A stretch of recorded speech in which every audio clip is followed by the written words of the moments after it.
And then I heard this voice say, don't be afraid. It's okay. And then so I heard this voice and I turned and this guy I don't know how tall he was.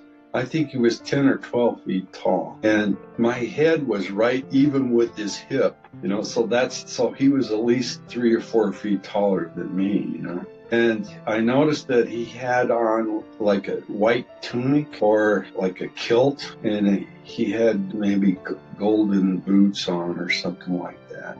I didn't really look at his shoes. I could see his kilt was white, and it had a gold border around the hem. And then I looked up, he had long hair. He looked human, but only he was huge. He was a giant. And so after his presentation, I went down and said, well, Dr. Greer, it's about time you showed up. I've been waiting for you.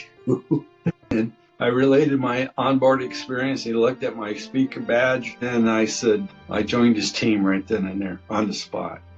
And then I was on his first CE5 expedition. He wanted Dr. O'Leary and I and his team, we were the first U.S. team to go to England to investigate the crop circles. The German fellow was on his honeymoon with his wife, and he had one of these camcorders, the big ones with the VHS tapes in them, and set on his shoulder. And he filmed this agroglyph, this crop circle. But then he saw something shiny and zoomed in on it, and there was this little disc about this big down inside the wheat. They called it corn there. Down inside the wheat stalks.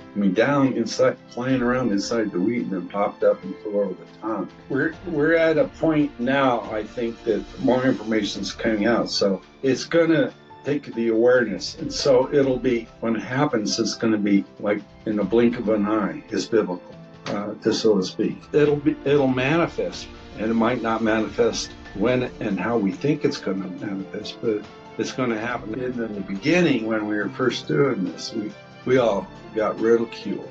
And I can't tell you how many personal relationships that I lost, from girlfriends to friends to even family members, thinking that, I was the black sheep of the family. And, it was sort of your whack if you were doing this stuff, the guy's crazy. But now science has kind of caught up with us, and it's being more prevalent, and now they've admitted, the government knows that it's true, but they just really haven't officially come out and recognized the truth of the matter, and we're working for that full recognition. Now, there are two limiting factors to CE5. First limiting factor is what your intent is. If your intent is a curiosity, just to check another thing off your bucket list. Oh, I saw them. Okay, next, what do I do next, So our intent is to establish the relationship. The intent is for the earth to be the best that it can be, that is taught to us by all the ones that have gone before us. And then the second limiting factor is what your level of fear tolerance is, or the fear factor, we call it. It's us that's going to have to do it. Jesus said, if you have the faith of a mustard seed, you can tell the mountain to move, and the mountain will move. In our case, we're asking the whole earth to move. So it's going to take more than just one person to move a mountain. It's going to take all of us together to move the earth into the next. It goes up to the next higher state of beingness within consciousness. You can relate to it in scalar terms: do, re, mi, fa, sol, la, ti, do to the next octave. So we want to raise the earth up to the next octave in state of beingness and go from a level 0 to a level 1 in scientific terms. So it's going to take us all together to resonate, harmonize together, and raise our intent to that point. CE5 app, CE5 contact. The Disclosure Project. CE5 app. CE5 app, CE5 contact. The Disclosure Project. CE5 app. CE5. Disclosure Project. CE5 outreach program. The Disclosure Project. Together, we are creating an alert and knowledgeable citizenry, one community at a time. CE5 Ambassadors Podcast. Don't forget to educate your local communities about CE5 or the DPIA Disclosure Project Intelligence Archive, passing around cards or brochures or any information that you can provide to people. Thank you, everyone, for tuning in to the CE5 Disclosure Outreach Podcast. Today with us, we have Ricky Butterfass. He is a senior ambassador and original CSETI team member. He met Dr. Greer back in 1992 at a science forum in Colorado. He is featured in Dr. Greer's book, Contact Countdown to Transformation. It was released in 2009. And it is a compilation of all the contact experiences the CSETI team has had since 1992. Yeah, there it is behind you. He is also an executive producer of the film Sirius. He's a dear friend of mine, and he's the first person I ever spoke to regarding contact and, everything that's going on. It's the first person I reached out to. I found him on Facebook from his name in the book. Thanks for coming. We're glad to have you here, Ricky. How are you doing? Well, I'm doing great. Thank you for the invitation. Hello to everyone. And I'm happy to be here and to share with y'all. Yeah, thanks for having us. And then also we have Frida. She is a runner of this podcast with me and the co-host.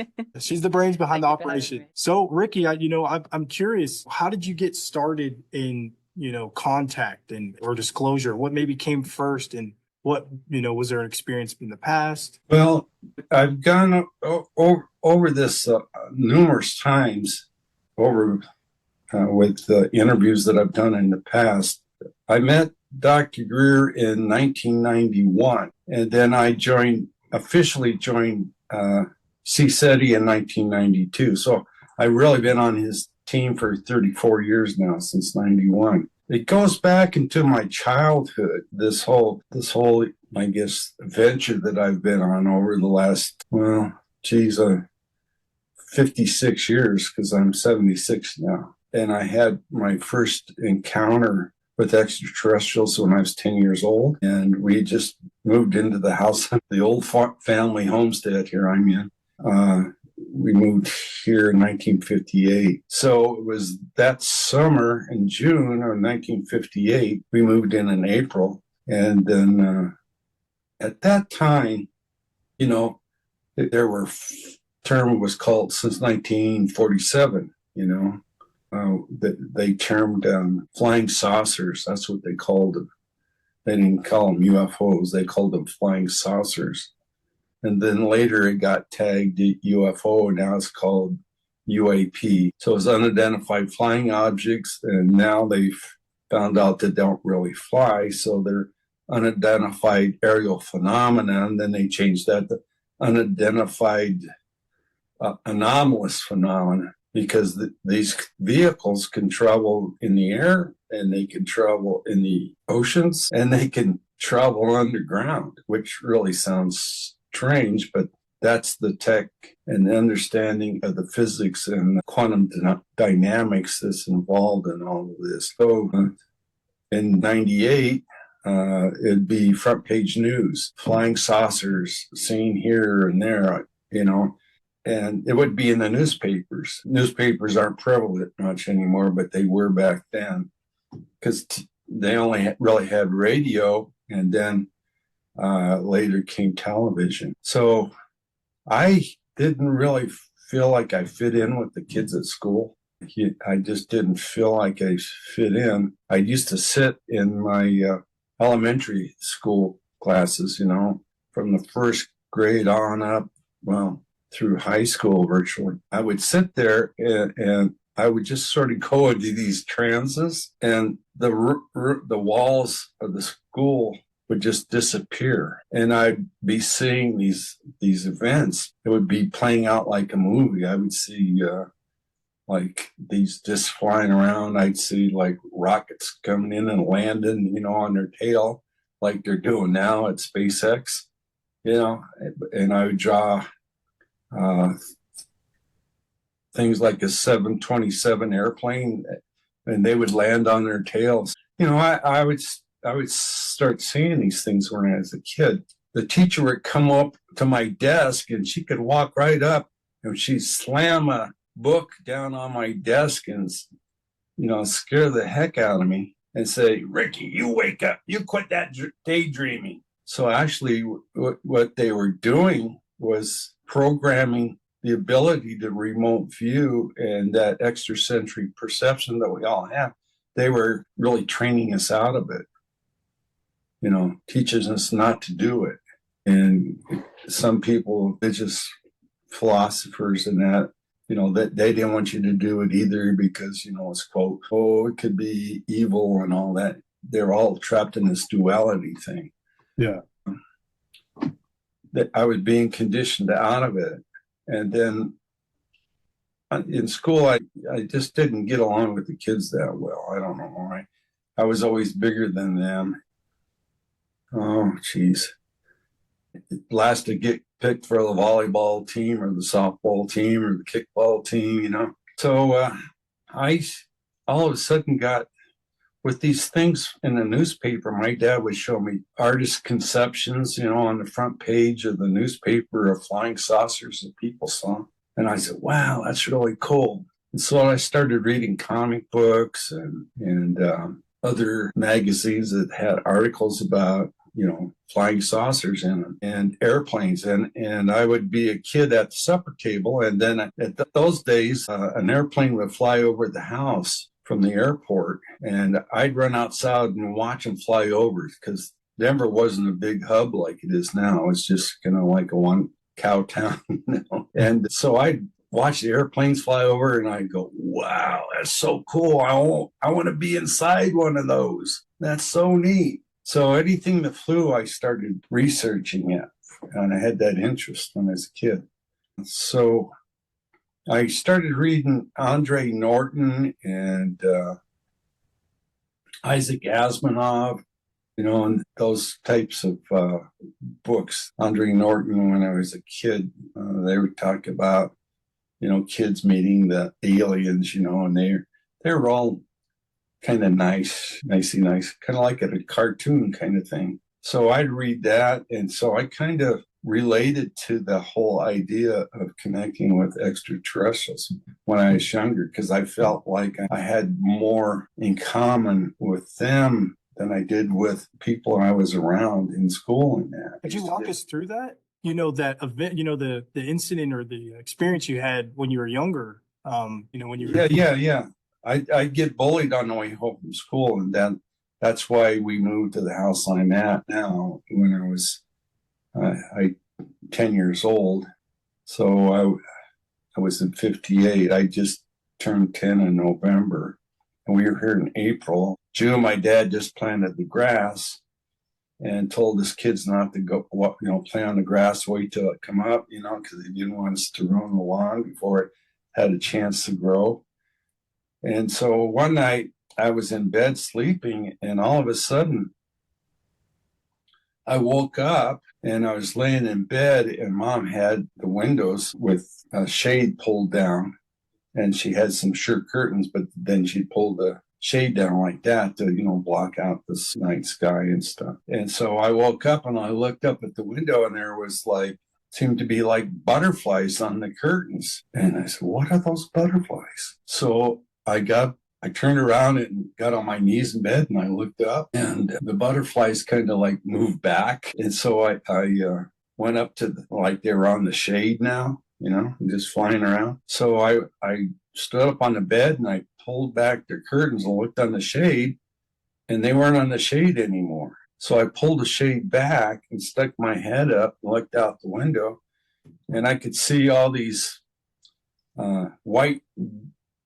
disc-shaped objects flying across over the sky in Denver, and all these searchlights were trying to lock onto them.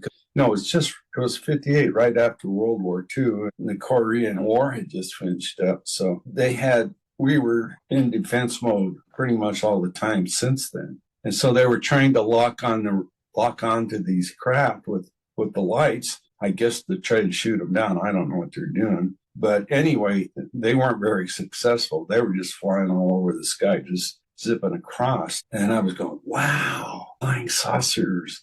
And so all of a sudden, I had my bedroom door open, and the light in the hall came on, and I saw my dad walking in his boxer shorts and his T-shirt towards the front door, and my mom was behind him in her nightgown, and my sister was in her pajamas. I said, wait for me. And we all walked out the front door and off the porch, and then off to the right there, my dad followed my mom and my sister onto the grass. He said, Daddy, he said, don't walk on the grass. You just planted it. So I had grabbed his hand and was saying that, and I looked up at him, but he wasn't showing any acknowledgement of my presence. It was like he was still asleep, sleepwalking. His eyes were wide open. And that was kind of freaky, you know. And then I heard this voice say, don't be afraid. It's okay. And at that time, I was 5 feet tall at 10. And my dad was 6 feet tall. So I come up to about his chest level, you know. And then so I heard this voice and I turned. And this guy he was, I don't know how tall he was. I think he was 10 or 12 feet tall. And my head was right even with his hip. You know, so he was at least 3 or 4 feet taller than me, you know. Wow. And I noticed that he had on like a white tunic or like a kilt, and he had maybe golden boots on or something like that. I didn't really look at his shoes. I could see his kilt was white and it had a gold border around the hem. And then I looked up, he had long hair. He looked human, but only he was huge. He was a giant. He was just big. And I looked across the neighborhood, and everybody in the neighborhood were out in their front yards. And they were in their night clothes. They were all standing in their front yards like we were. And I looked down the street, and here 2 more of these tall guys were walking up the street. But in between them was this guy about my size. He was a shorter guy, and he had long, dark hair, and they were all human looking. And when they had something in their hands, I didn't know what it was. It had a pistol grip on it and like a lens on it. I think it was probably a flashlight or some kind of a technology instrument, but I had no idea what it was. And so they came up to my house, and this tall one kind of pushed me forward a little bit, and I didn't resist. You know, I just went with it. I wasn't afraid. And the little guy had something in his hand. It was about the size of his hand. We'd probably call it a cell phone, or, you know, it was about that size. And he was doing this. I didn't know what it was. And he said, yeah, we already know all about him. And he said, okay, everybody can go back inside their houses. We're finished here. And then they turned and walked off, and the guy kind of herded me and my family back into our houses. And I got in bed and went to sleep. And then the next day I woke up and I jumped out of bed, Mommy, where are you? And she said, I'm out in the kitchen. So I ran out into the kitchen, and I says, where's Daddy? And she said, well, he's at work. I said, where's Rhonda? That's my sister. And she said, well, she's still asleep. I said, what did the spacemen want last night? Why were they here? And my mom said, oh, honey, there weren't any spacemen. You just had a dream. I said, oh, so I counted it as a dream until I got older. And I still had interest in you know, aviation and things that flew, flying saucers, the space program. Later in the 60s and 70s.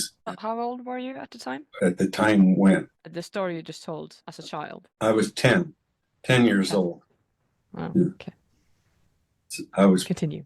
Yeah. So I kept going through grade school. And then in middle school, I called it junior high school then, I started really researching things. And I wanted to decide I was going to build a flying saucer because I wanted to have one that I could fly around in, you know, as a kid. You know, I was being a kid, dreaming and stuff. So I kept doing research. And then in high school, I was in my electronics class. And they asked us to do a project and I came up with this design for a ionocraft, which is, they call them now ion lifters. Now you can do research on it now, but then it was pretty new. It was Major Deshevsky I was the first one that came up with these ion lifters that looked like a grid, kind of like a bed spring with a couple antennas up, and you put voltage in it, and then it would be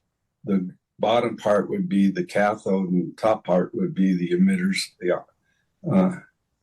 anodes. Put ion in the air, and then the bottom would be electrical and magnetic charge, and then bring those particles down from the top.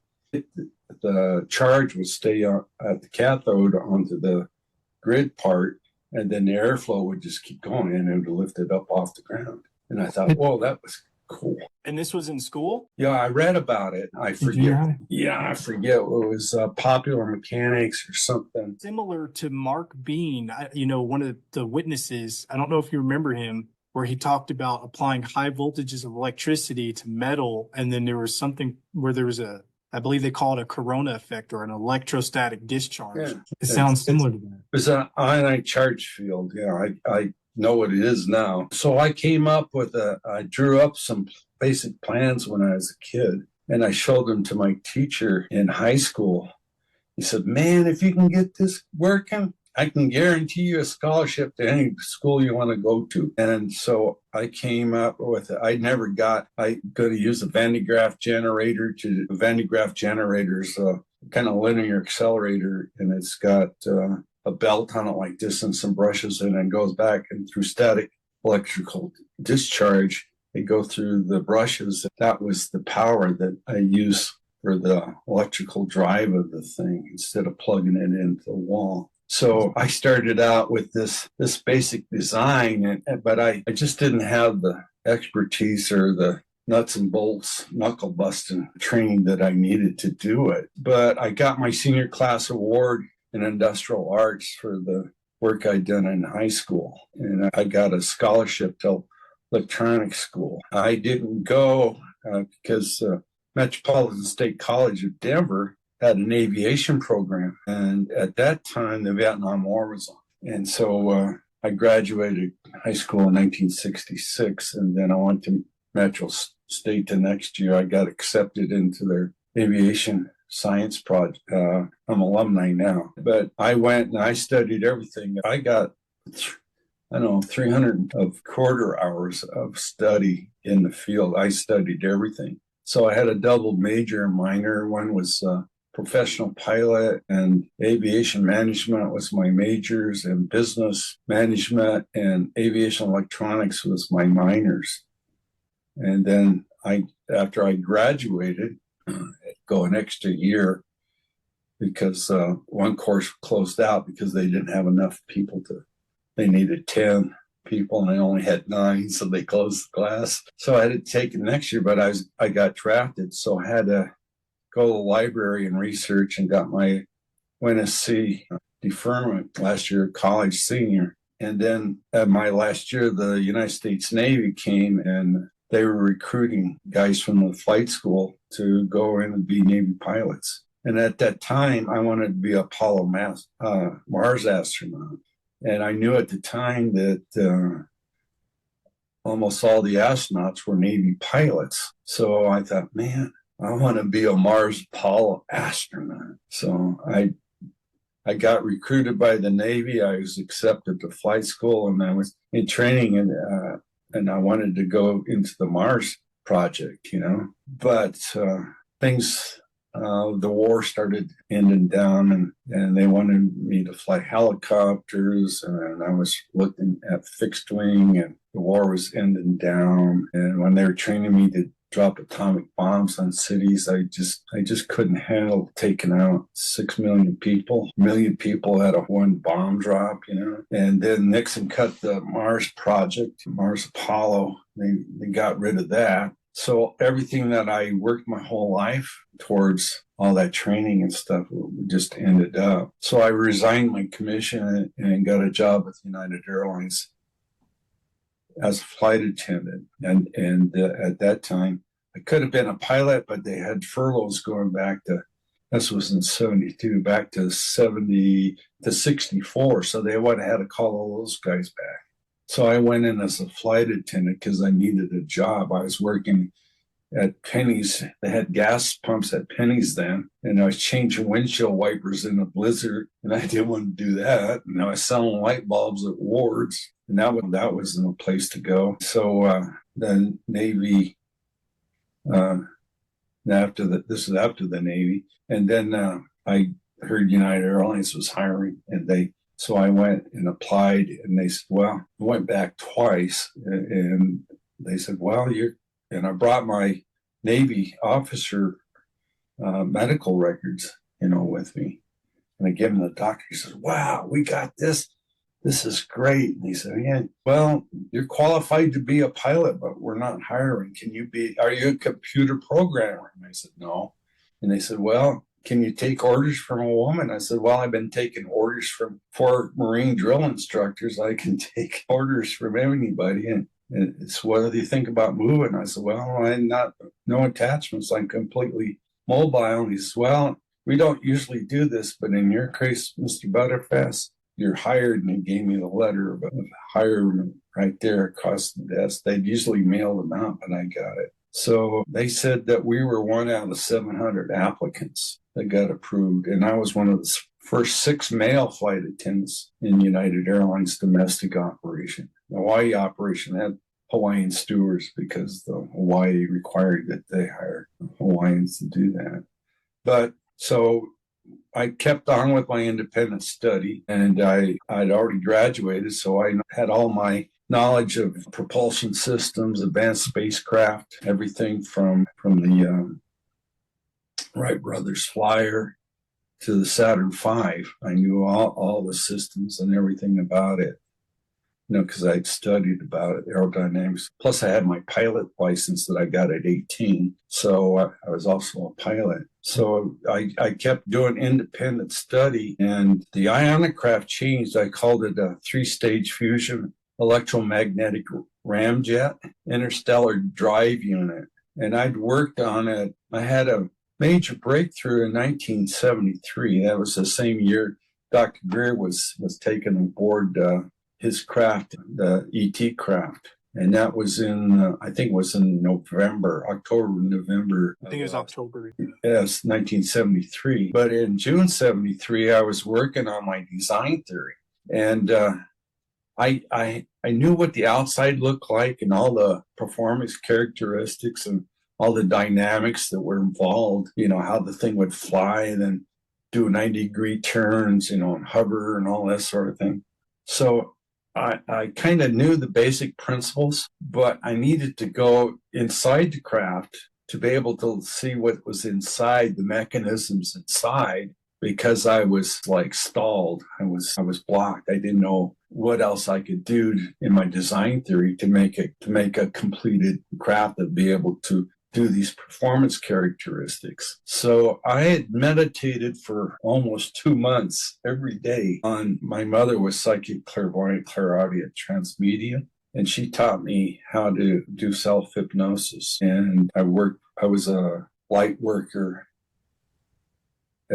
when I was in high school and in college, and I learned from my mother. She would go into these trances, and then her spirit guides would speak through her, and they would speak in a different tongue, in a different dialect. They would come through, and her main guide that I learned from was named Nadja, and she told me she was an Egyptian princess at one time back in the day. So they'd come through and they would teach me how to do what my mother did, and it was and my mother didn't know it because she would be in this hypnotic trance. She was a trans medium. So I would record it, and then later on, after she would go through these sessions, she's kind of like Edgar Casey, and I would play back the recording, and she would listen to it and find out and she was learning at the same time. And people used to come all over the country, or all over the state. First got by word of mouth to see my mom. And so she was pretty much known in the community. But so I learned how to do it, and I learned the self-hypnotic trance technique where you would get yourself in a relaxed position in a quiet place where there was that much outside stimulus to interfere with your meditation. And then I would light a candle or just do it on my own and close my eyes and visualize being inside of an elevator. So visualization has a lot to do with it. So if you can visualize, artists can do this pretty well. Women can do it. Men have a little bit of trouble with it because we're too left-brained. We're not right-brained like women are. So I learned how to do this technique, and we go into an elevator and the doors would close and I'd see up the numbers of the different floors light up over the elevator door. And so I'd start with first floor and see it flash 3 times, second floor 3 times, and go all the way up through 10. And that time I'd be in that meditative, self-hypnotic trance state, I'd be focused in there. And then the doors would open from the elevator, and I'd walk out. And at first, I decided to build my laboratory where I did all my light work healing. So I would, the floors, the whole thing was marble. So it was like a marble villa or kind of like a wing in a palace, and it had these black onyx columns with gold bases and tops holding up the ceiling. There'd be a nice terrace there with a winding staircase that went down to the beach. And there's my own little private beach that I could go to. And off to the side, I had my desk and I had my different white, blue, and gold light orbs that I'd use to heal people with, and do my light work with. And that was I even set up a computer, it was my fortress of solitude, if you want to think about it in that context. And I'd go there as a retreat and get away from everything, you know what I mean? And work out what I had going wrong in my life and trying to visualize things that I wanted to have manifest and just project it out into light and just forget about it and let it go, knowing full well that for every action, there's equal and opposite reaction. So, what you project is what you're going to get back if you let it go, without a doubt. But if you think, I shouldn't ask for this, or you go back to it, you knock it off course, because everybody has their own frequency of access to the singularity. It's more than a vibration. It's a frequency oscillation of who we are. I like to say it's our concerto of beingness, our song, and you can add or subtract orchestration to it. And then when you come together with other people, you can harmonize and resonate together, and then it becomes a whole philharmonic orchestration, you see. And that's what the essence of bringing us all together in CE5 with like intent, bringing us all together. Because when we have like intent, we can harmonize with each other and phase it into each other's auric fields and resonate on the earth plane as well as the cosmic plane. And every dimension in between, you become an omnipresence. And that's kind of like a glow of intent that we have to have. This one time I had broken up, I'd go there and meditate and trying to look inside of a flying saucer to see how it worked. And I did this for a long, like I said, for almost 2 months, every day, because I was stuck. And I had met this girl on Hollywood Beach down in Florida, and I fell in love. And she was a flight attendant for Allegheny Airlines at the time, which is no longer around. And she lived in Cleveland, and I had Cleveland layovers coincidentally after the Florida trip.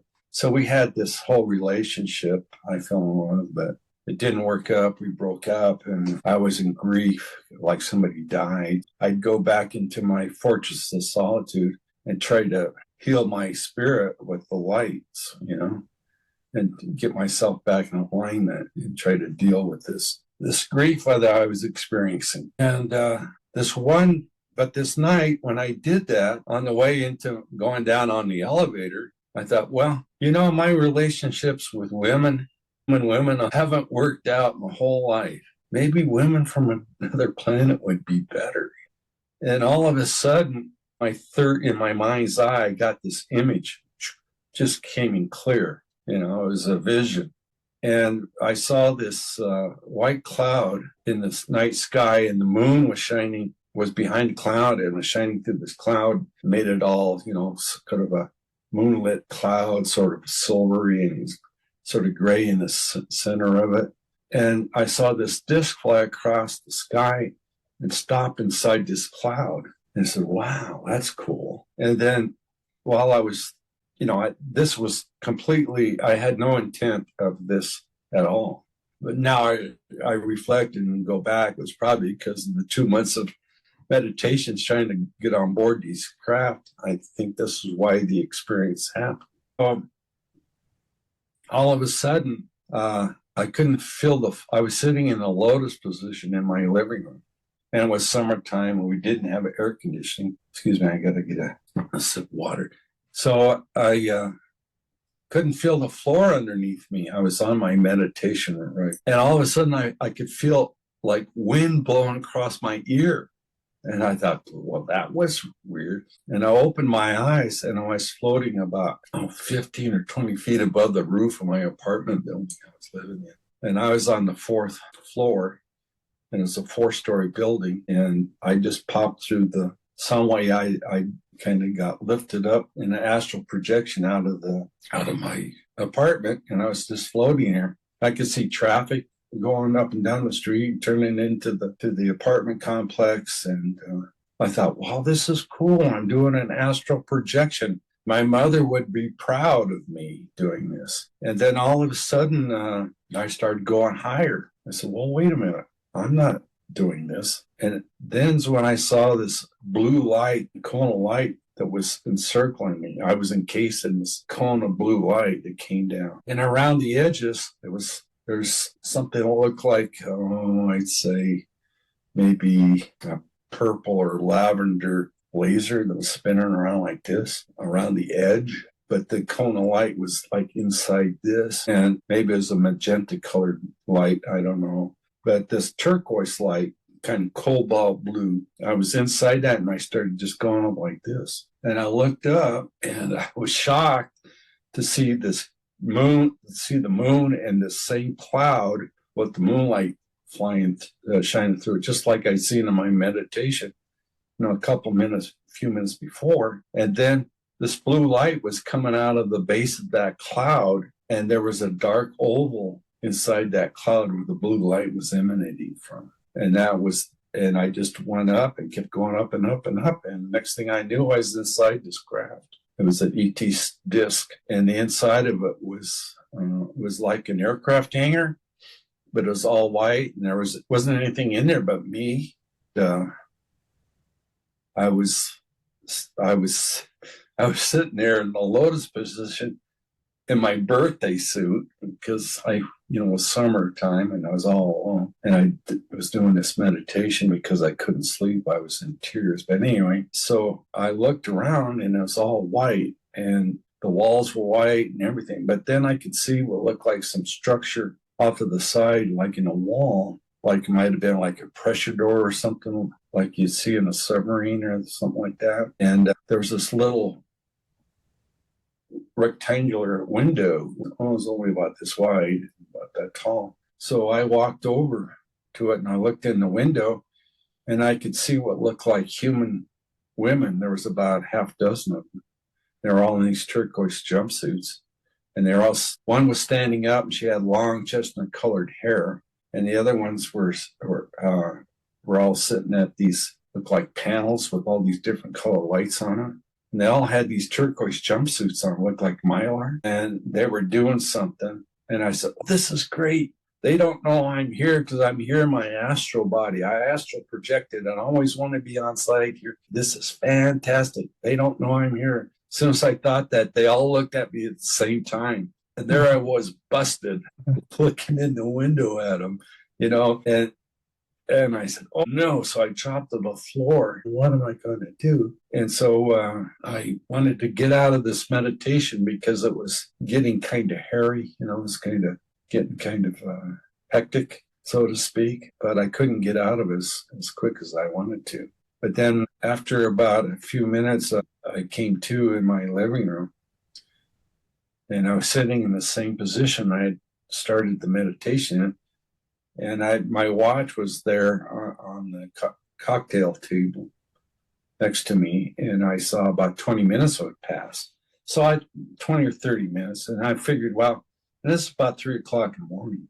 So I figured it was about my normal meditation time, 20 minutes. So I was relieved that this was just a dream. I'd gone to sleep, and I just imagined all this. Then I heard this hum coming over through the ceiling, and I looked up, and I could hear it do a Doppler shift as it moved across. And of course, I couldn't see through the ceiling. And then I had this big balcony. It was about 14 feet across with French doors and glass windows on both sides. We could go out on the balcony, and the drapes were open. And then the night sky, I could see the night sky. And then all of a sudden, right over the top of my roof, I saw this kind of like this curve came over, and then it got bigger and bigger and bigger, and it kept moving over across the swimming pool. We had an Olympic-sized swimming pool with parking around the pool, parking from the apartment houses. There were 3. One side of the block were the 4 low-rise, and on the other side was 4 low-rise. Across the Olympic pool was a high-rise. They called it the Mayfair Towers. I was in the Mayfair apartments, and so all of a sudden it blocked out the whole night sky. So it was really low. I would say maybe it was maybe 100. It was so low that part of it was parallel to my balcony. That's how low it was. But the main, it was kind of like a gondola hanging down from it like this and going up to the major part of the craft. Imagine the craft covered up the whole city blocks, and it was even bigger. So I figured it was at least maybe 3 football fields across. So that's 300 yards, 300 meters, which is, almost pretty good sized. That's enormous. Yeah, it's enormous. It sounds like you've had, a lot up to this point. I must, from your childhood, going to school, becoming a Navy, into the Navy, working for a major airline. And then all the while you've had a spiritual aspect, from your mother and then your own research. How did that transition from, these experiences that you had to, that science forum when and then later leading to becoming a CSETI team member? How did that transition? Yeah, so after this onboard experience, a couple days later, I had a major breakthrough on my design theory. The whole visualization came forward. So I was able to figure out the whole interior and the power supply system and the propulsion system and everything. So that all came together. And at that time, that was in 73. And then in 76, I transferred from Washington, D.C. back to Denver. In between that, I think it was 74, I went from Washington, D.C., and I sent my design theory after I made a breakthrough. I sent it to the chairman of the board of United Airlines. He said I had an outstanding engineering mind. I got a corporate letter of commendation from the CE5, United, the chairman of the board, actually. And so there was an opening at United Airlines maintenance base in San Francisco. So I filled the position as a maintenance planning analyst. And so my whole idea was and then United, Richard Ferris was the CEO, chief operating officer, or chairman. He set up the United Airlines Education Foundation Fund that's still active because they were going to let me go to school and they were going to pay my tuition to go to grad school to get my advanced degree in avionics, not avionics, in aerospace tech. And I applied to the University of Colorado, but they couldn't understand my design theory. But in 1990, so I went to San Francisco for a while and went to the maintenance base. It didn't work out. Then I went back to flying in DC. Then I transferred back to Denver. And then from Denver, I transferred to Hawaii, but I was still working on my design theory. And in 78, I met a woman here who's a Western Regional Director for the war colleges. And she was able to, I just told her my design theory. So I read it out longhand, and then she typed it up, correct my spelling and all that with her secretary at her office.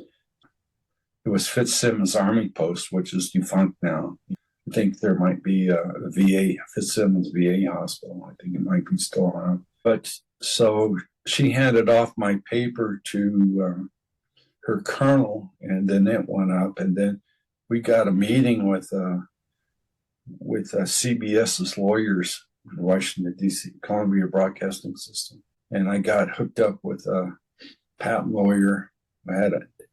And I took the design theory in, but he said, well, you only give a few references. Where'd you get all this idea for this design? I says, from my head. And the guy says, well, you can't get a patent unless you have a working model. And the design I had was 300 meters across, 47 meters high, but you could build them at any size. Anyway, that kind of melted down. And then I kept working on the design theory. And then in 90, I met Dr. Brian O'Leary, who was a Apollo Mars astronaut and deputy director of the Viking project under Carl Sagan. And I read his book, and then I met him at a conference down in Phoenix. And then I showed him my design theory. So I handed it off to Carl Sagan when I was a member of the Planetary Society. And I sent it to him and Cornell, but nobody said anything about it. I never heard back from him. So basically, he gave me the brush off. And I told Brian, Dr. O'Leary, I said, well, Sagan gave me the brush off just like he did you.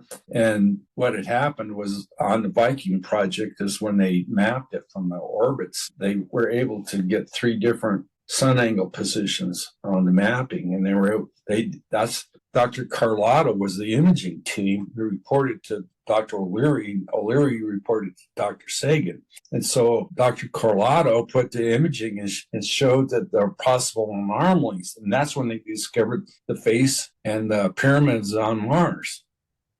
And so Dr. O'Leary went and took that data from the Viking, and he did a lot of the calculations and worked out the logarithmic formalization and showed there was a possible anomaly on Mars. So he handed that paper to Dr. Sagan, and Dr. Sagan wouldn't accept it. He said that JPL had already determined that there were no anomalies on Mars. So that was part of a cover-up that way. So I said to him, Dr. O'Leary, and at the time I said, he gave me the brush off just like he did you. He said, well, I'll tell you what, people try to hand me this stuff all the time, and it just gets lost.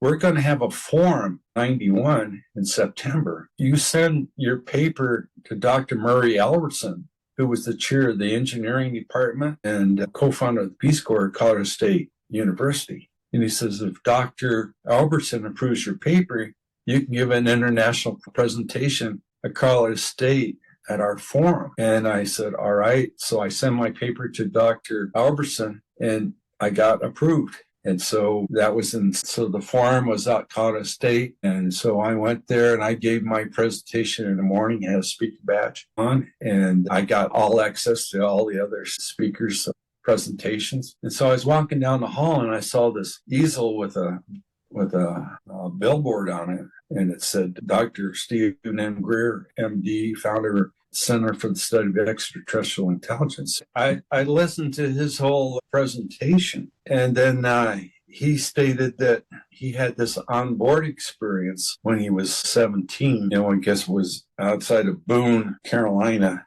and it was in 73. I related to that because I had my same onboard experience in the same year. Only his was in, like we determined, mine was in June and his was in October, November. And so after his presentation, I went down and said, well, Dr. Greer, it's about time you showed up. I've been waiting for you.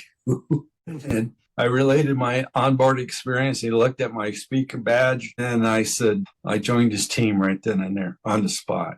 But then I didn't fully get my membership with CSETI until 92. Which was, he and I and Sherry Adamak would do CE5s together. We did them in Crestone and that. And then I was on his first CE5 expedition. He wanted Dr. O'Leary and I and his team. We were the first U.S. team to go to England to investigate the crop circles. Was that the rapid mobilization team? No, this was before that happened, because Dr. O'Leary and I, Brian and I, went with about 12 other people to investigate this. And while we were there, the first night of orientation, so there were teams so we got together with the British team, and then there were Germans had their team, Japanese had their team, the Italians, everybody had their teams out there investigating these crop agroglyphs, they call them in England. And we call them crop circles now, but they were called agroglyphs because they're more than just circles. And so that first night, we got a video presentation, and they showed this German fellow was on his honeymoon with his wife, and he had one of these camcorders, the big ones with the VHS tapes in them, and set on his shoulder. And he filmed this agroglyph, this crop circle. But then he saw something shiny and zoomed in on it, and there was this little disc about this big down inside the wheat. They called it corn there. Down inside the wheat stalks. I mean, down inside, flying around inside the wheat, and then popped up and flew over the top. And then, so we saw that, and we said, wow, that'd be great, you know? So the three of us this guy was talking to me and Dr. O'Leary, and we said, you know, that'd be great if we can get a fractal formation tomorrow, and just the three of us know about it, then we know that's ET and not Doug and Dave or somebody out there, you know, faking it. So we thought, and the guy said, yeah, if we got a Mandelbrot set, a fractal formation, the Mandelbrot set formation inside the wheat, that would be clear evidence that it wasn't two guys coming from the pub with a couple 2x4s and a little wire coat hanger thing as a sight, that because it'd be hard to just manifest a Mandelbrot set in a wheel and make it pure and pristine. And so, yeah. And so the next day, Busty Taylor, he was the guy that would fly over, and they found a Mandelbrot set that was formed in one of the wheat fields. And so we saw that, and they said, well, that's an indication. It's got to be ET. I said, yeah, we got to tell Steve Greer about this, Dr. Greer. And yeah, so when we got back, Dr. O'Leary gave a presentation at the forum. I was at the forum again. Maybe I was given I think I was asked to give a presentation. I was a fill-in, right brain manifestations. Anyway, that was a couple of years later. But anyway, so we met with Steve, and we sat down with him and told him what we saw happen in the wheat field there in England. He says, well, I'm going to form a Rapid Mobilization Investigation Team, our RMIT team go. And he said, Ricky, you want to be on the team with me? And I said, well, I'd already signed up for Dr. O'Leary's India trip. We were going to meet with Sri Satya Sai Baba and Mother Teresa and go explore all 3-week tour India and meet all the living saints and sacred sites in India. And I was still working with the airline, so I couldn't really get the time off. So I could either go with Dr. O'Leary or go with Dr. Greer. And I decided that I'd already paid for the trip with Dr. O'Leary, so I went with there and figured that Dr. Greer, you know, well, then everybody knows what happened on that. You know, that's where they got the CSETI logo here in the crop circles, that they meditated on that, and that manifested the next day. So the whole thing that we set up, ET connected in with us. So it was that link that we all had together, you see, and all of us, and then Dr. Greer's team, it all came together, and that's what manifests. So it's all additive. When we come together, our auric fields, our concerto of beingness, our songs, when they resonate, harmonize together, phase in together, it's additive. And it's additive in quantum scalar terms. So it's not 1 + 1 = 2. It's basic. Everybody is 1 to the 3rd plus 1 to the 3rd equals 2 to the 6th, 3 to the 9th, 4 to the 12th, and it goes up exponentially from there. That's why if more people we get together in resonant field harmony around the planet by intent with low fear factor, then it becomes a combined field that affects not only around us, our physical bodies, but it affects the whole molecular structure of the buildings and the ground and the planet and the electromagnetic field of the earth. So it can be seen if you have with people who are in tune or have a technology that can tune into that, and it lights up. And so when ET comes, it lights up on their scopes or whatever they have, their detection equipment or just their consciousness. They can see it. And that's what interests them, because they know that we're right at the verge of this emergence, of this transformation to a higher state of beingness. And then for every person who joins in that movement, the CE5 field increases around the planet. And that's why Dr. Greer postulates that about 1% of the population of the earth, which is 80 million people out of 8 billion, that if 80 million can get to that intent or know about that or have a positive reflection or interface with that. We don't want to really have reflection, but a dynamic in quantum scalar terms, then it's additive and it goes up exponentially, you see. So if we get that, so that permeates the whole field of the earth. So that changes, it changes the earth. That's beautiful. And that actually brings me into my next question. From the early days to what you see now with contact groups all over the world, and, people are beginning to increase the number, getting us closer to that 1% effect. What are your thoughts on that? Just seeing, even when I met you back in 2009, the footprint online wasn't so, it wasn't large yet, but now we see these CE5 groups all over. They're in every country. They're just about every state in the U.S. They're just all over. What are your thoughts on that? In the beginning, when we were first doing this, we all got ridiculed. And I can't tell you how many personal relationships that I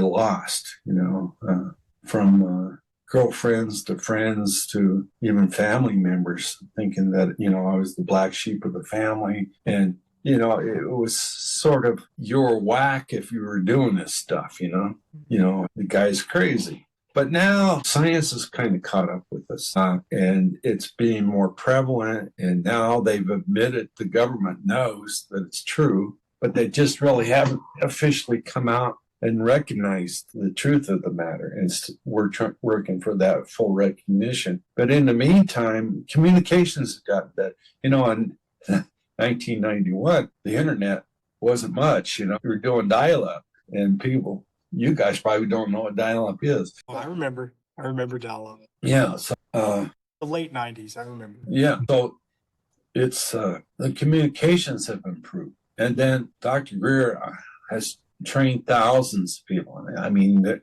I don't know, at least 50 of his expeditions, But then you and I and Frida, we've gone on his events too, and we're doing hundreds of people. The first one, I think, was when he did a large group, was in Contact in the Desert, I think in 2015 or something like that. That's when the Unacknowledged came out. And we had about 500 or 600 people there doing it, but they weren't all following the protocol, They were drinking and smoking and joking. But if you go in with the right intent and follow the scientific protocol, and then, because people say, well, try to do it with ayahuasca or smoke a joint or something. The monkey mind's bouncing off the walls the way it is without that. And do you know, is it real or is this your imagination?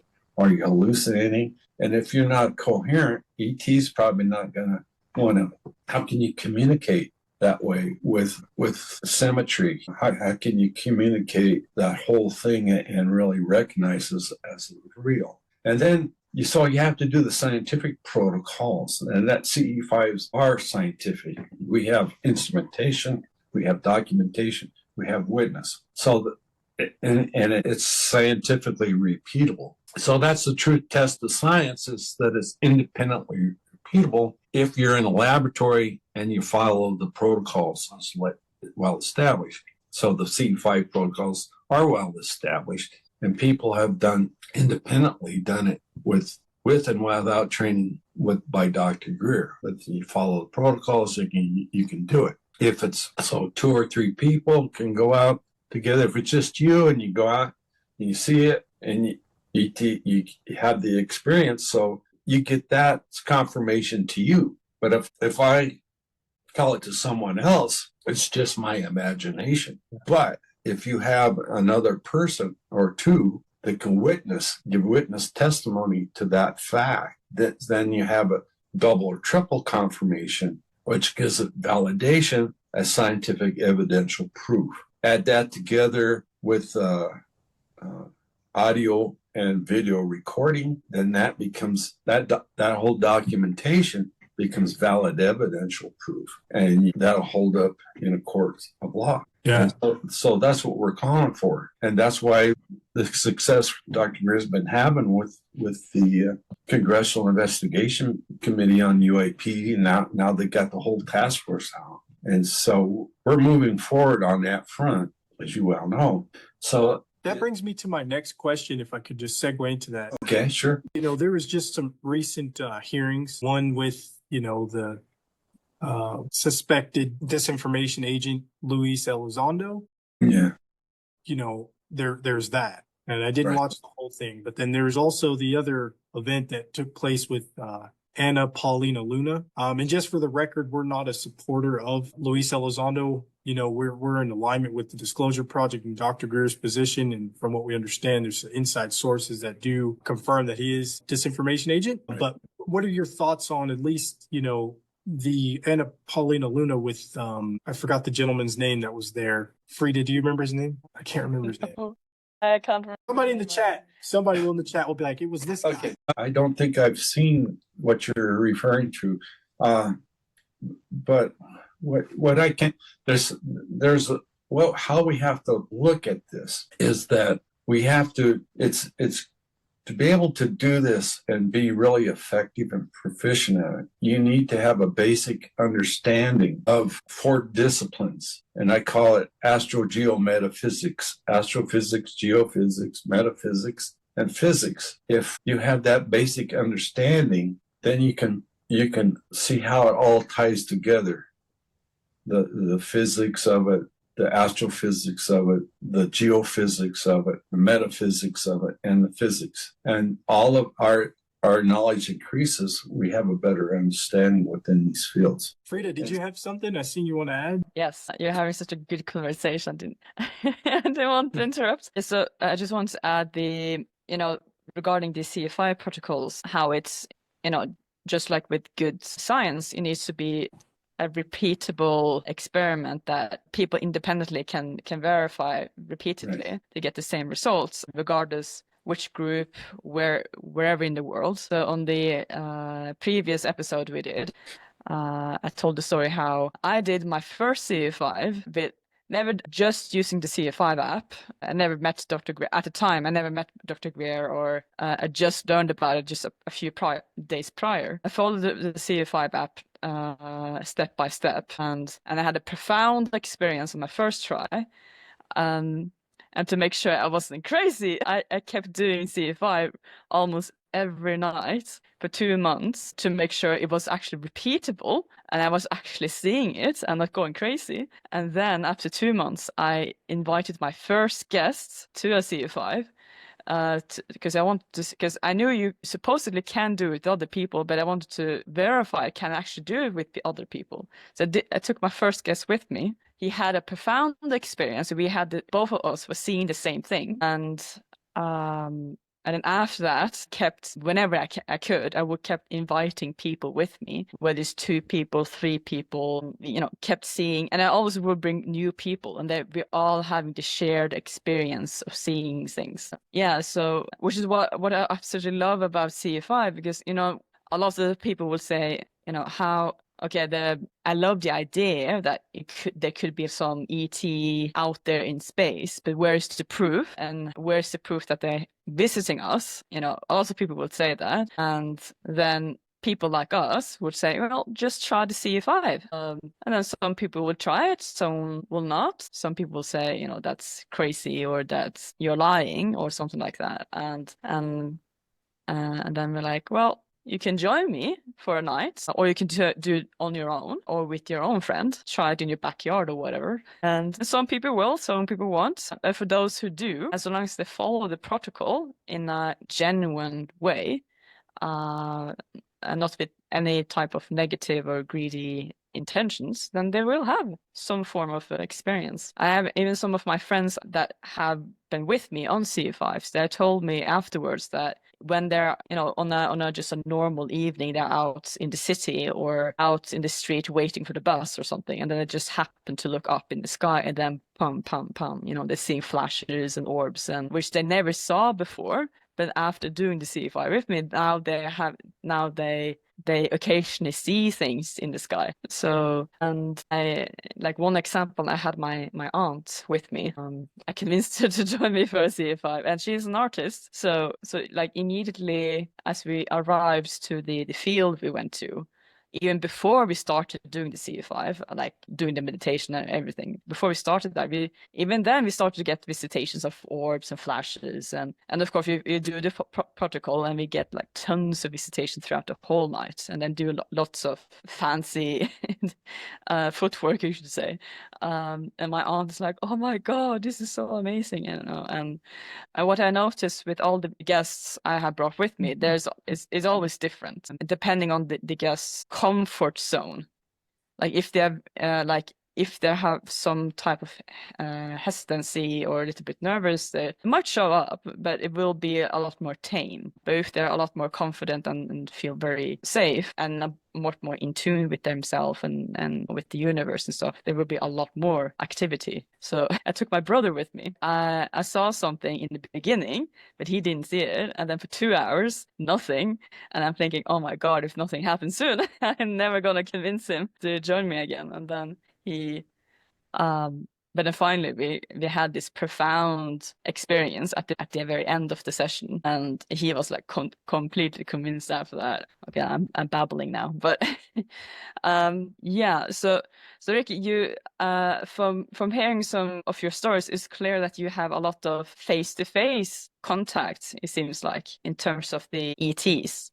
I find it very interesting, but with some people, they similar to you. They have a lot more intense contact, especially more quote-unquote face-to-face in some form or the other, while others, they have a lot more tame experience in terms of maybe they just will see like an orb or a flash, or maybe just hear a sound or something to that. I just wanted to piggyback off of where you both were touching on, and that's, the scientific method. I think that's very important, key. It's very key in terms of bringing this to people's attention, because a lot of the times I think it's woo-woo and it's, some type of mystical ability that, some people claim to have. In reality, like it is scientific. And a lot of people don't know, that the scientific method can be utilized in this, And so in terms of reaching, anyone who's watching this who's new to CE5, it's important to remember that you can implement the scientific method into your efforts with CE5. You can use tools, radio and walkie-talkies and like lightning detective systems and tri-field meters, magnetometer.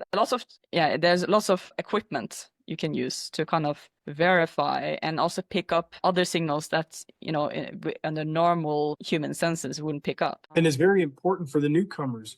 But I think it's just, it's equally important that those of us who are aware of this, fact that you can utilize the scientific method, that we share that with new people. So anybody who's listening, who's, considered an established ambassador or someone who's familiar with the work of Dr. Greer or CE5 Contact, that you share this scientific method, I guess, with newcomers is a very important key point. Right. Let me interject here. So we do the protocols with our scientific. Protocols are science. So CE5 is science, and it incorporates the 4 disciplines I mentioned before: astrophysics, geophysics. So astro, science of the stars; geophysics, science of the earth; Metaphysics is a metaphysical, spiritual through consciousness, and physics. The universal laws of physics are universal. Universal laws of mind are universal. So they apply equally with physical as well as the mental or consciousness. Now, there are two limiting factors to CE5. First limiting factor is what your intent is. If your intent is a curiosity, just to check another thing off your bucket list. Oh, I saw them. Okay, next, what do I do next? So our intent is to establish the relationship. The intent is for the earth to be the best that it can be, that is taught to us by all the ones that have gone before us.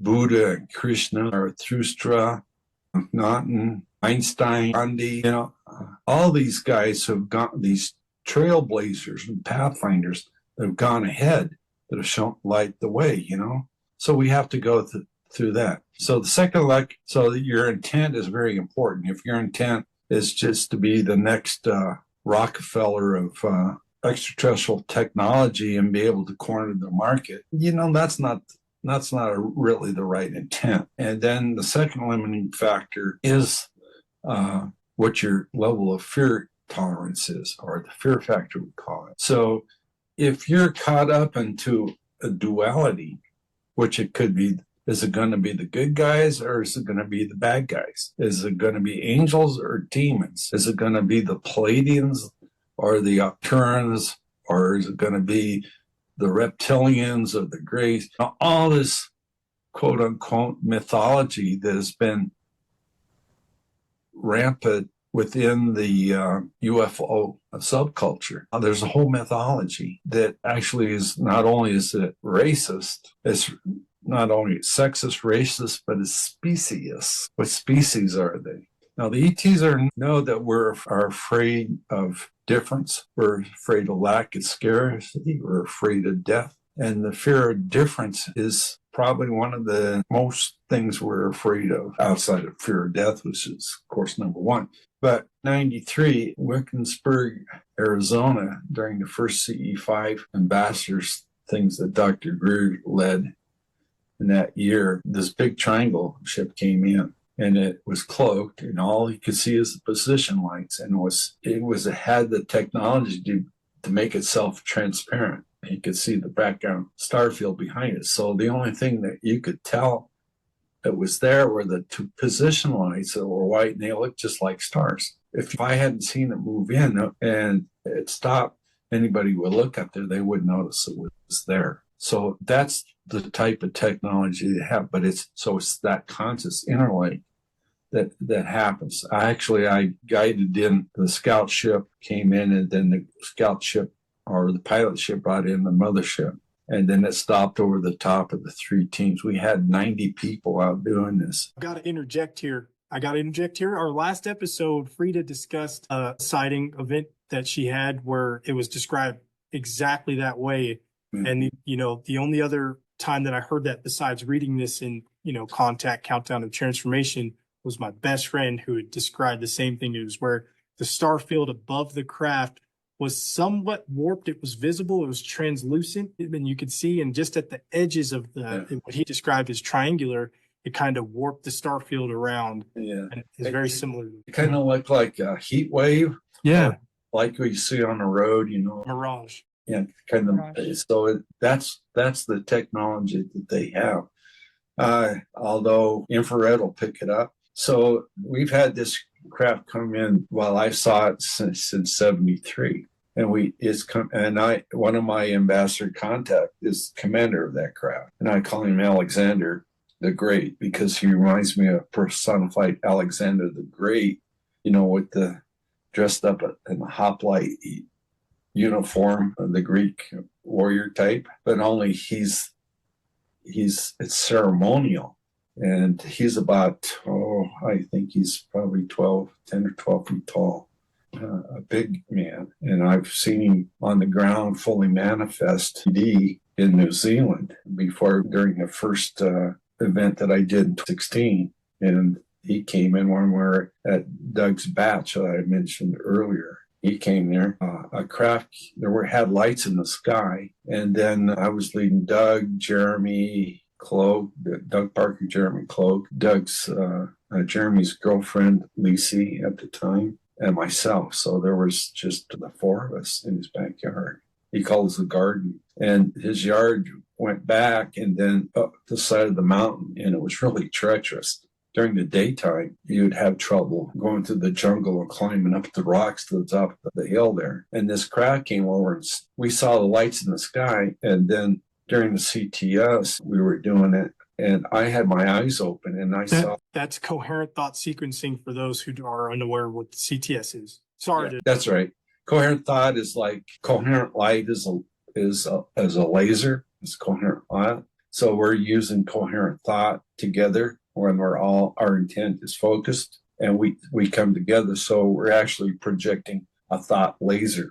That's the way you can look at it that way, and guys have a better way to materialize that, or anybody does. So anyway, he came down and came around the side of a small tree and took a knee, and when he was took a knee, and he had his arm on the knee like that. So it shortened down, but he's still as big as the bush, the biggest the tree. So, and he was all in black, and they wear countersuits, like we call a spacesuit.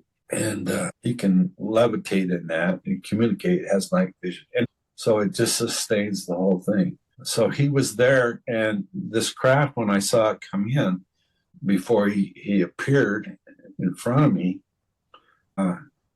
it stopped, and it looked like a trapezoid. You know what a trapezoid is?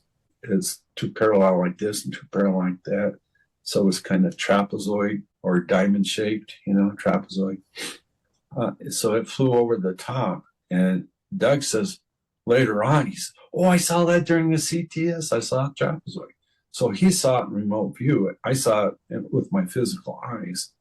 And then it came in and then was gone. And then saw some lights going like this in the sky, like somebody had a flashlight and was signaling they're on the ground, and then gave it that sort of thing.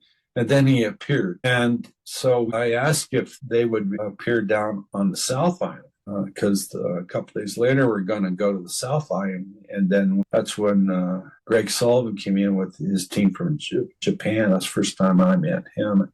And then we had some locals from New Zealand and myself. And he said, "Yeah, we'll manifest and be more demonstrative." So we asked him to be demonstrative, to be more present. He said they'll be that way down on the South Island. And the first night we were there, they flew in, and we had, so many craft that looked like a small town on the other side of the river. Then there was nothing there. I got a video clip I can share with you guys sometime later. But anyway, so what's important is your intent and your level of fear. Then in science, there are two methodologies that people use. One is called deductive reasoning. And that's where you go, it's reductionism that goes down to the single point, the lowest common denominator, down, until you get to that single point. And then Dr. Hawking, the famous astrophysicist, stated that at the 0 point to the event horizon, there is no time, therefore there is no motion. And at that point, everything stops and you're trapped in this limbo, kind of like a purgatory, if you will, where nothing happens. You're just frozen in that local space-time. And so he was proven wrong by Dr. Rudy Shield, a PhD professor of astrophysics. Actually, he's the chair of the Smithsonian Astrophysics Center at Harvard. And he showed Hawking was wrong by observing quasars that at the 0 point, instead of being frozen, as Hawking stated, and trapped, you become omnipresent within consciousness, because at that point, at the event horizon, at the speed of light, you become light. So the whole molecular structure of you and the craft is turned into photons and is maintained in a bubble or a containment bottle, electromagnetic field that expands as the molecular structure expands. So the cross-sectional area expands, and the containment field the electromagnetic field expands with added electrons to it, so it becomes larger.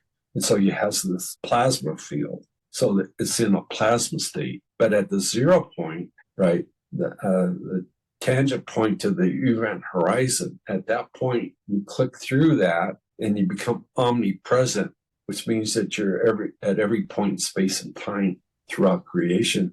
You're no longer yourself. You're one with all that is and was and ever will be, one with the God, if you will. And so you're no longer yourself. Your ego and your id is completely gone. That's beautiful. But when you remember who you are with thought, because thought is what maintains the whole field, because the computer is electrons and photons, but the only thing that maintains is the thought intent of the beings on board the craft. So that's the control, is your thought. So once you remember yourself, then you're yourself again, but still omnipresent. So you're bilocated, bilocation. It's in quantum terms. You can be at two places at one, physical and omnipresent spiritual. So once you remember yourself, you're yourself again. Excuse me, I gotta get some more water. Sorry. So, and then it's where you intend to be, is where you physically manifest. The problem with the cabal, the guys that have the reverse engineered ET technology, the ARVs, they reverse engineered flying saucers, if you will, like the one I theorized to design could show that it could be manifest and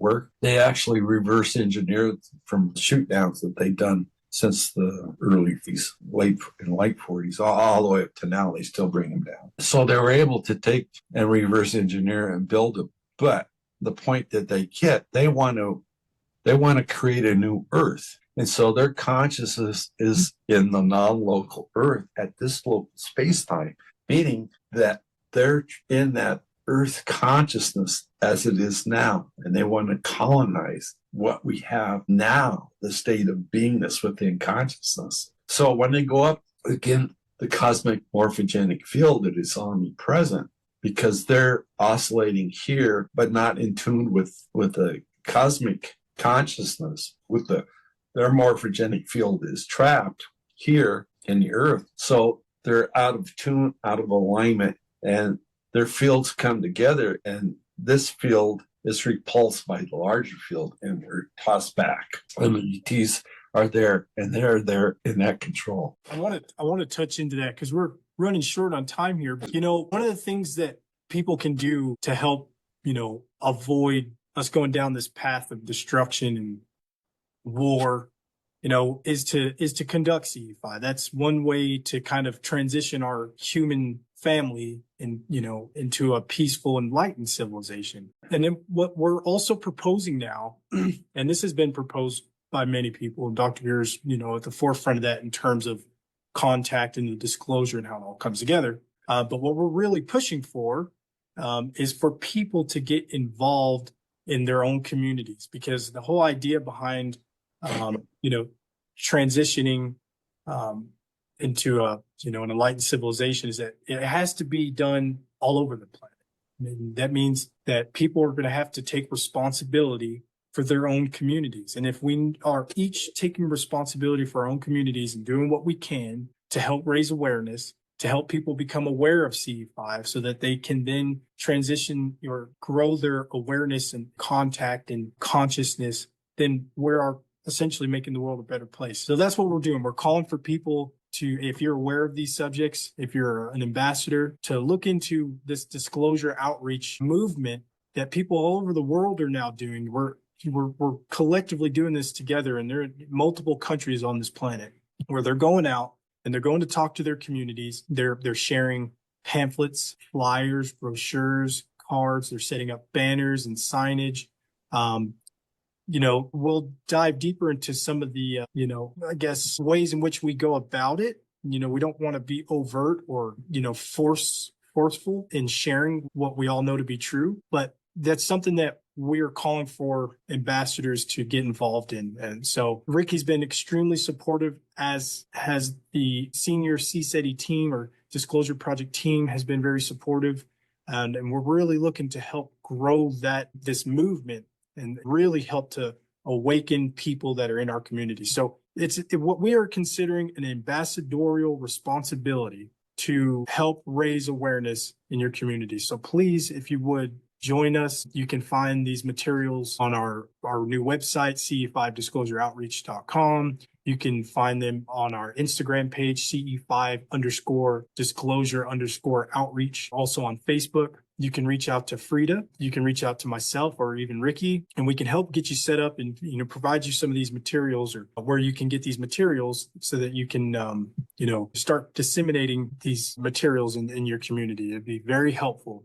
The correct methodology is inductive reasoning, and that's where you're not the independent observer. You subjugate the subject of the experiment, so you put yourself into it. You're not separate from it. So it's inductive reasoning. The second thing is that in '93, when the mothership came in, one of the position lights broke off, and it did infinity equals 1, and that's our modus operandi. We think infinity equals 1. So there, in reality, on the higher levels of consciousness, there is no duality. There's no separation. The only difference is time, position, and space. And that's through consciousness to manifest that. So I just wanted to throw that in at the end so everybody can get the idea of what we're doing. There are global teams all around the world, and you're all welcome to join us on and don't be afraid. Move forward and look at that. And if you are fearful, you can always ask your guardian angels, your spirit guides, those that have crossed over to the other side, to come in and be your intermediaries and come and act between, sort of as a impedance matching filter. You can come together, and that no negative will come through, because those beings won't allow it. So that's where we're at, and the ETs are there too, and that's the filter that we have right now with us. Jump in. Let me jump in a little bit because I have one question. So recently, as I participated on the CE5 ocean trip, Greer, at some point on that trip, Dr. Greer mentioned how, just 5 years ago, he didn't see how all this entire topic and for the planet, how this was going to end well, because we were kind of sort of stuck. But then for the past 5 years, there's been tremendous, a move forward in terms of having, open contact and getting into that 1% tipping point. And there's still, the governmental part as well. And we are getting really close, and so that makes me wonder, you, Ricky, who has had all these profound experiences and been part of this journey, where more or less from the beginning, what is, from your perspective or knowledge, how would you say how close you are at this tipping point of not just open contact, but the whole 0 point and more open governmental acknowledgement, and this whole tipping point of this 1% of? Well, we're at a point now, I think, that more information is coming out, so it's gonna take the awareness, and so it'll be, when it happens, it's going to be like in the blink of an eye, is biblical, so to speak. It'll manifest, and it might not manifest when and how we think it's going to manifest, but it's going to happen. Now, Dr. Greer and I both had, I think it was in the late 60s or early 70s, before we even met, we already saw this major landing that's going to happen when the ET ambassador finally happens. And he saw it in White Sands, I saw it in Four Corners, but we both confirmed this to each other after we'd met. So I think we're close. I asked him, we can't really depend on governments to do it, because there's too much infighting, the political things. They're all trapped into this duality fear factor. This I call it the duality paradox spin, where you're just trapped, like Hawking said, and going nowhere. But you have to expand your awareness. So I said, we're going to be the ones that do that. So we're going to have to invite the heads of state to do it.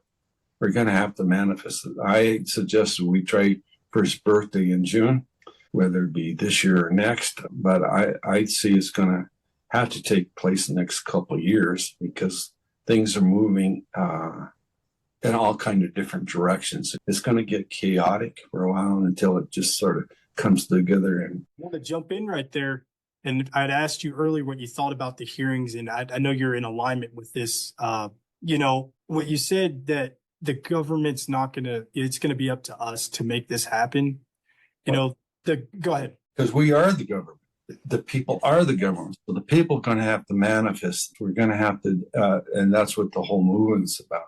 As far as getting, we're trying to take politics out of it, the right and left. We can't go into that. We, the people, have to come together and do that. So it's beyond politics. It's beyond religion. It's a reality that has to be manifest within terms of agreement within the scientific protocol. It's a reality that we have to really admit to. We can't go around keeping our head in the sand or being afraid, wringing our hands, what's going to happen. It's already happened. In my feeling about the whole thing, that it's already happened. The end of the earth as we know it has already happened, is that people aren't really aware of it yet.